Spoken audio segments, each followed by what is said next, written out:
बच्चों, आज हम पढ़ेंगे क्लास 8 सामाजिक अध्ययन के अंतर्गत हमारे अतीत विषय का पहला चैप्टर कैसे, कब और कहाँ। हम आपको बताएंगे इस पाठ से संबंधित प्रश्नों के उत्तर, लेकिन उससे पहले आइए देख लेते हैं एक झलक इस पाठ की, ताकि आपको पाठ अच्छे से समझ आ जाए।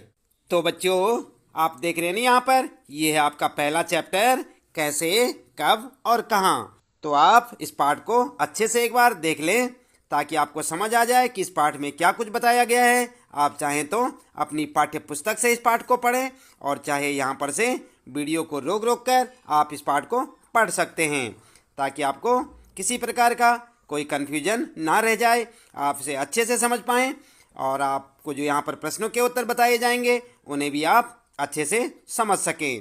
तो देख रहे हैं ना आप यहाँ पर, यह है आपका पहला चैप्टर। इसे आप गौर से देखें, ध्यानपूर्वक देखें बच्चों, ताकि आपको अच्छे से समझ आ जाए। आप इसे पढ़ भी सकते हैं। आपके पास अपनी पाठ्य पुस्तक होगी हमारे अतीत, आप उसे भी पढ़ सकते हैं, और चाहे जिनके पास पुस्तक नहीं है वे यहाँ से पढ़ सकते हैं। इसलिए हम आपको यहाँ पर पूरा चैप्टर दिखा रहे हैं। इसके बाद हम आपको बताएंगे इस चैप्टर में पूछे गए प्रश्नों के उत्तर। आप उन्हें अपनी नोटबुक में नोट करेंगे और उन्हें अपनी परीक्षा के लिए, आगामी परीक्षा के लिए अच्छे से तैयारी करेंगे, ताकि आपको अच्छे से नंबर मिल सकें। तो बच्चों, ये था आपका पूरा पाठ, देखा ना आपने। और ये हैं इस पाठ से संबंधित प्रश्न, जिनके उत्तर हम आपको बताने वाले हैं।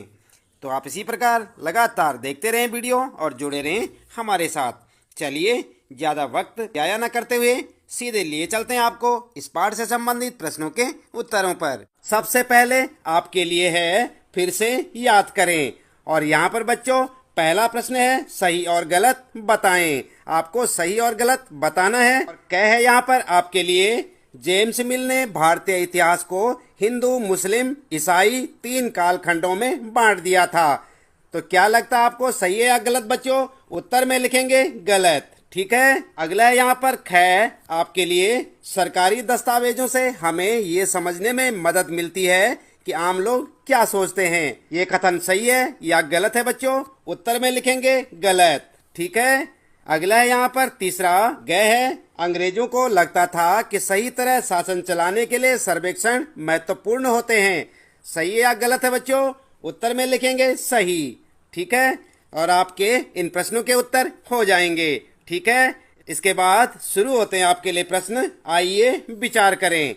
और यहाँ पर बच्चों दूसरा प्रश्न है, जेम्स मिल ने भारतीय इतिहास को जिस तरह कालखंडों में बांटा है उसमें क्या समस्याएं हैं। तो क्या लिखेंगे आप उत्तर में?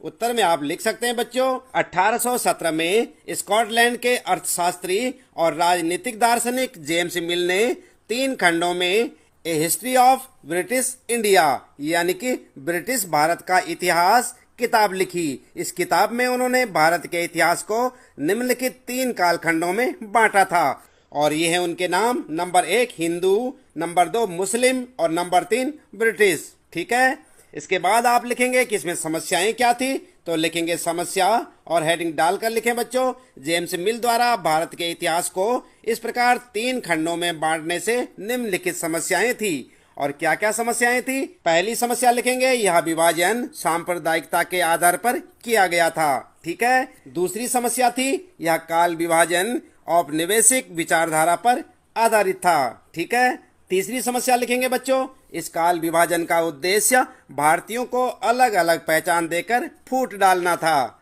ठीक है। और आपके दूसरे प्रश्न का उत्तर हो जाएगा। इसके बाद तीसरा प्रश्न है बच्चों, अंग्रेजों ने सरकारी दस्तावेजों को किस तरह सुरक्षित रखा। तो जानते हैं आप किस तरह रखा था बच्चों? उत्तर में आप लिख सकते हैं, अंग्रेजों ने सरकारी दस्तावेजों को निम्नलिखित प्रकार से सुरक्षित रखा था। और नंबर 1 लिखेंगे, सभी शासकीय संस्थानों में अभिलेख कक्ष बनवाए। नंबर 2, तहसील के दफ्तर, कलेक्ट्रेट, कमिश्नर के दफ्तर, प्रांतीय सचिवालय, कचहरी सभी के लिए अपने अपने रिकॉर्ड रूम यानी कि कक्ष बनवाए, ठीक है। नंबर 3 लिखेंगे, महत्वपूर्ण दस्तावेजों को सुरक्षित रखने के लिए अभिलेखागार और संग्रहालय जैसे संस्थान भी बनवाए। आई बात समझ में?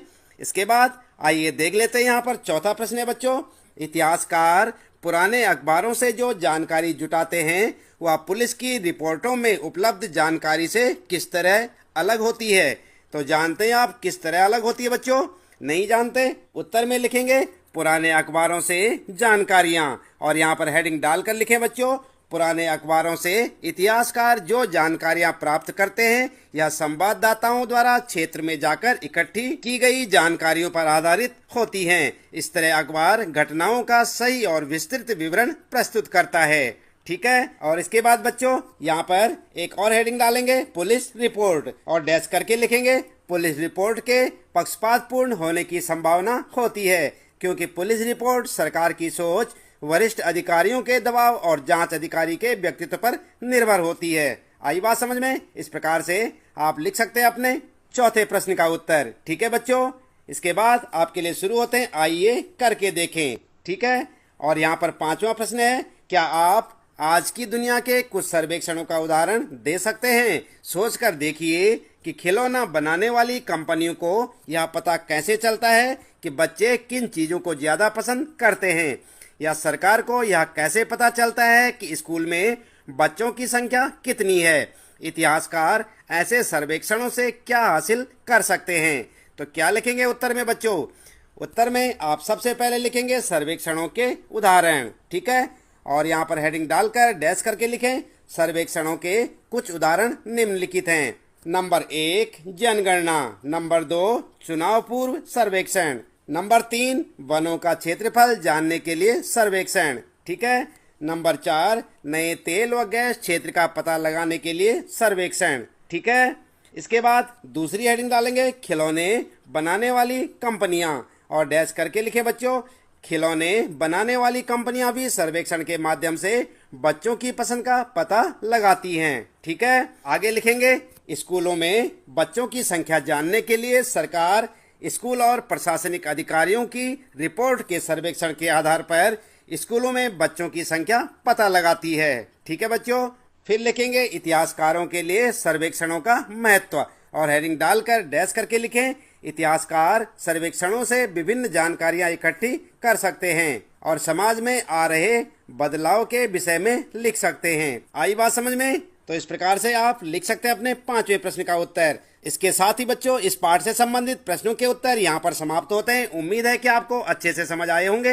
हर रोज इसी प्रकार कक्षा 8 सामाजिक अध्ययन के सभी विषयों के सभी पाठों के प्रश्नोत्तर जानने के लिए आप लगातार देखते रहे वीडियो, जुड़े रहे हमारे साथ। और यदि आप चैनल में पहली बार आए हैं तो चैनल को सब्सक्राइब अवश्य कर दें, बेल आइकन भी दबा दें बच्चों, ताकि आपको आने वाली प्रत्येक पाठ की वीडियो की नोटिफिकेशन मिलती रहे। मिलते हैं अगली वीडियो में नए पाठ के कुछ नए प्रश्न उत्तरों के साथ।